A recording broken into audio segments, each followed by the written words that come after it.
sugod lagi lang, no? O mag-start na, no? O morning mga klase at kanya ko naman sa Panabo.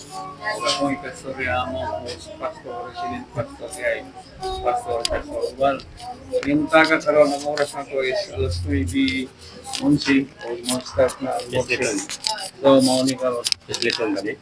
Muna. okay, Okay, may buntag mga kaigsunan. Yata Domingo na pod karon, ikatulo nga Domingo. Yata simbahan aron mamalandong o magasimba sa espiritu sa kamatuoran. Ito nga alustanan mga kaigsunan, mga Kristohanon na agyud sa simbahan. O ako nagatuo nga andam nang matagusa alang sa pagpaminaw o sa paghatag o mga pagdalay pagambahan nga to sa Dios. So welcome sa mga kaigsunan, welcome po sa kalakad panguluhan ni Pastor De La Gente. Yan po kauban na to si Pastor Virgilio Manatas o gang among kaubang pastor diri si Pastor Itil. Mga kaigsunan nga niya din welcome o ang Ginoo magapanalangin kanatong tanan. So happy Lord's Day mga igsoon. Okay. Salamat pare. Happy Sunday Day Lord Supper. Si Mads Kunsing, ang pinakasaraang kumari. Ay, ito bang sa mga pita mong sugod? Okay, yan ang among IPMR. IPMR mo rin? Barangay IPMR? O City? Sige, go. Sige. O, nag-start na? O, ang... Okay. Okay.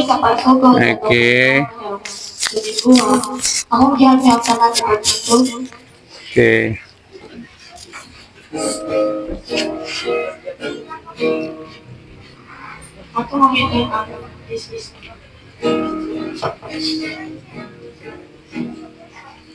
Si Adi Maligir Manok, Pastor Manatas. This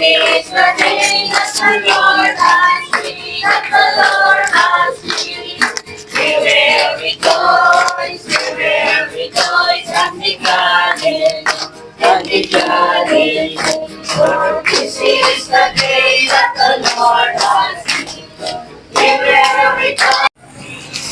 Okay.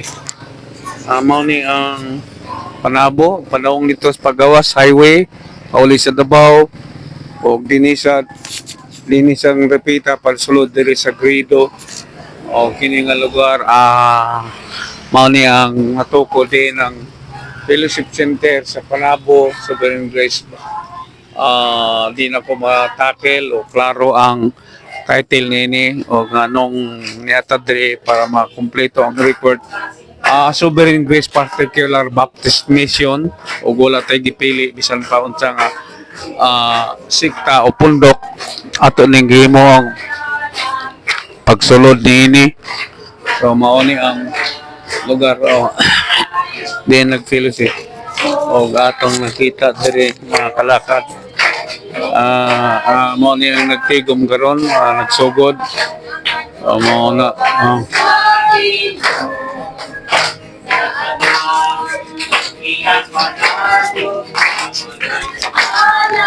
Ay, samo.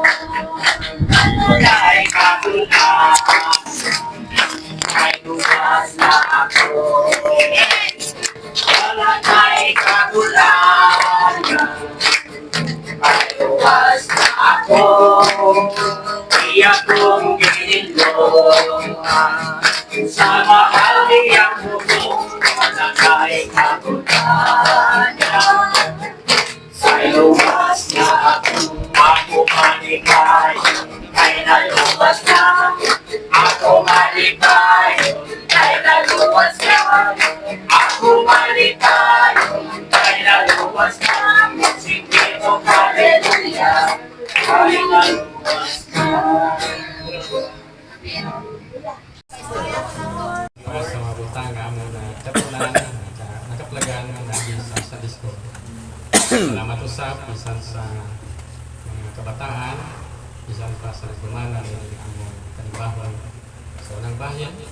O pasalamat usab kami sa birthday celebrant si Melvin. May mo siyang ihatagan o 44 na kalaigon na din imong gipanalaginan o nakakaplag siya nagdala na din iyang pagasubayon niya sa bagong kinabuhi. Pasalamat kami sa mga talento nga iyang naangkon na bisan sa amo ang panibahon, usahay, amo siyang madawag-dawag sa pagbasa. Kung kalipay man niya, tungod kay siya na nag-aalaga ng kanimo, bisan na lang sa pagbasa sa Balang Surat. Among kalipay na dugangan yun kanimo ang iyahang talento, dugangan pag yun mo ang iyahang puso, ang iyahang kadasig sa pag-alagad kanimo. Bisan sa iyang adlaw-adlaw ng panginabuhi, panalangin ni bantay siyang malikay sa nagkalain-lain matang sa mga problema. Salamat at dalay-dalay mong galang hangtod sa walang katapusan. Amen. Salamat. Happy birthday. Kulusais nga nagaingon. Umari ka mo, simbahon nato o yukuan nato ang Diyos. Nagluhod kita sa atubangan ni Juba nga atong Diyos o magbubuhat. Panalangin ko sa Diyos ang pulong na atong ginabasa sa atong opening prayer at pagayo si Pastora sa pag-ampot. Nagkaamputan ang inyong mga Diyos na kami, Lord, mga padayon sa mga buluhaton, sa pag-simpa kanimo Ginoong Diyos diya sa Espiritu Kamatuoran. Giyahin kami Ginoong Diyos, o magapataliwala ikaw sa among matagusa, pinagi sa iyong Espiritu. May modasig, hati ka na mo, taas na pailog, sa pagpamalandong sa iyong mga tulong, nga among panalimugan nining rasa. Bisa pa man sa nalagan niya pagkagamiton, gamitan siya Ginoong Diyos, hinaut Lord, ang mga Balang Espiritu, mga kami kalam, sa pagbatbat sa mga puso. O ang pangatag ng Pastor Idil ang paglinene.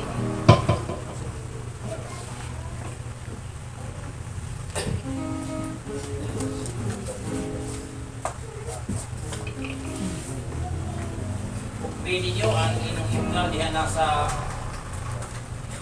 1, 2, 3, 123 sa inyong himno.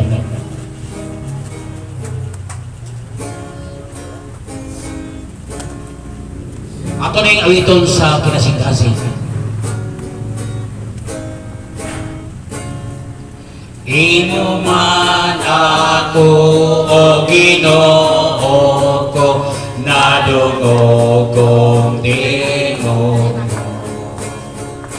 Gitudloan ko nga sa gugma mo, makadul man ako.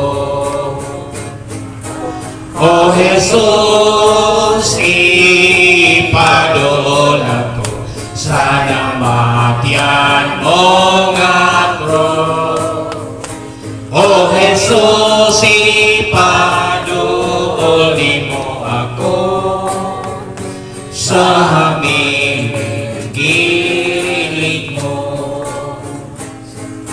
Gahing na Jesus o sangkapi ko, alam sa bulo ato.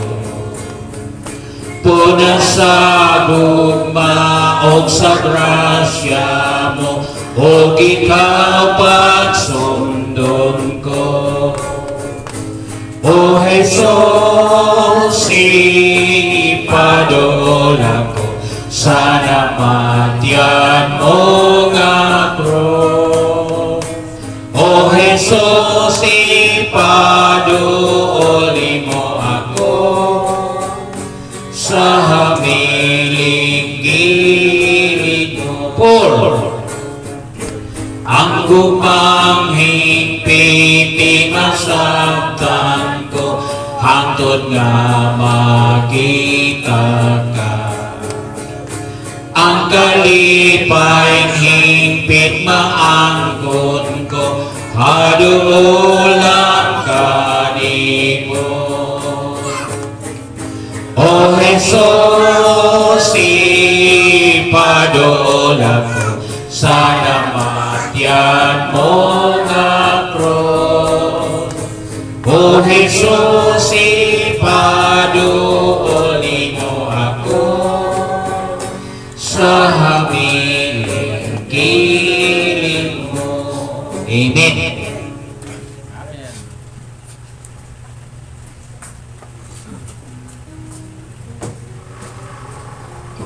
Praise the Lord. Salamat sa madasigo ng pag-awit o salamat ng Pastor Itil sa imong pag-lead sa mga kanta.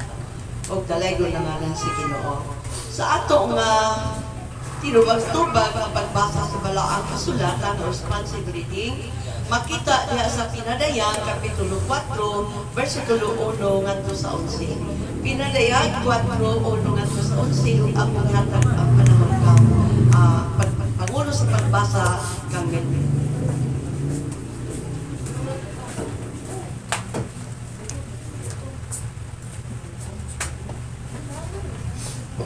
Buntas tanan. Ako usbon sa Pinadayag Kapitulo 4. Tagipili nga wala pa matukod ang kalibutan. Adunay 20 kagrasya, spiritual grace, blessing of God diya sa Efeso. Kusa mo kini ang katarugan sa taga-Efeso. They are good in doctrine. But one thing, they are good in doctrine but wala sila'y practical life. Mauni ang hinungdan sa iyang pag-ingon diha sa verse 5. Verse 4, bibiyaan ninyo ang una ninyong buhat. Mga igsuon, tulo ka butan. Sa verse 5, buhatan. Number 1, ang atong tema ron is about goal attention. Pag-auhag. Pag-auhag sa Diyos. Ang atong tema nagkadayon nga call attention to persevere the people of God. Nga nagtawag, nag-auhag ang Ginoo nga magpadayon ang mga anak sa Ginoo. Mao kini ang unod sa verse 4 verse 5. Adunay tulo ka butang. Sa iyahang pag-auhag nga magpadayon, perseverance, persevere, or endurance, nga magpadayon yun ang mga anak sa Ginoo, unang butang, auhag niya. Remember, hinumdumi. Hindi nang mabasa. Hinumdumi.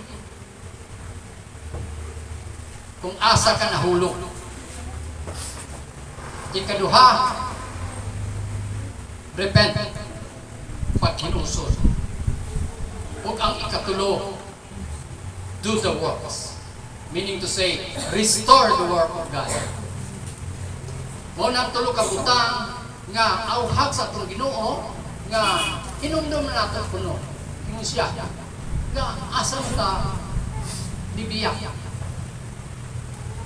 Itang mga Kristohanon, maayo kayo tag-doktrina, labi na ning sovereign grace, labi na ning primitive baptist, likon kayo mga doktrina sa grasya.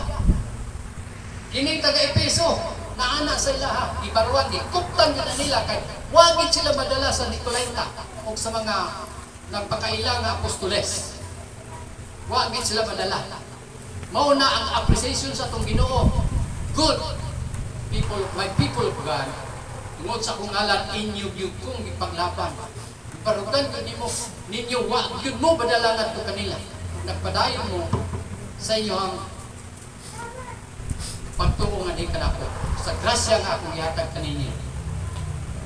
Mapan, usa sa akong criticism, wa na ang gugma. Di na mainiton ang inyong gugma nga di kanako. Kung sa'yo pasabot sa itong Ginoo. Back to Ephesians 1:15. Si Pablo nagsulat niya nga nadungog yun niya ang mga Ephesian Christian nga nagkinabuhi niya sa pagtugugma ngadto sa mga balaan. Sa mga igsuon ba? So mauna ang ipangita sa Dios, not only a doctrinal but be practical. Kinahanglan kung unsa ang natun-an diya sa grasya, buhaton.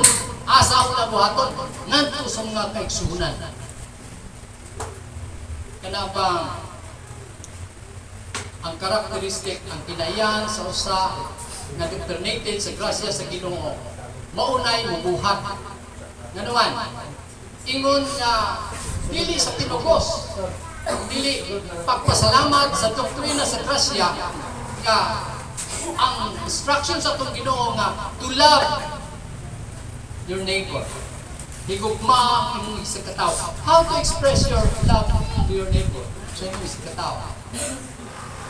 Kung doon problema, ang puhi. Kung doon na kay sarang, mahimo, tabangi. Kumustahay. Sa pa, magpinabangay, mag-istoryahanay, magpinasayluay, mag-inampitay, mag-fellowship. Sa mga kaigsuunan, tungod kay ang body of Christ, kita manggod, kinahanglan ng pakikabaw ang gugma. Mao ka na ang praktikal na buhat, gikan sa pagtuo. Kaya kung dunay pagtuo, naggikan sa Dios, ang pagtuo mo ay mabuhat ang gugma. Ngato sa isig kataw, isig kaigsuon. Priority yun. Dili sa atong ibasa, priority niya ang mga saints, mga balaan. Mao ni ang i-practice sa mga Ephesian Christian na sila nag-inabuhi diha sa gugma, pag-atiman, pagpaminaw sa mga katawhan sa Dios, pagdaig, pagtabang sa mga Kristohanon o sa mga anak sa Ginoo.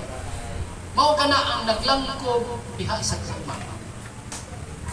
Mao na hinumdumi diha ko nahulog Ephesia. May lang mong bubarog sa akong ngalan, pero sa gugma sa inyong mga kaigsunan nawala. That's why tulo na lang mo nabilin.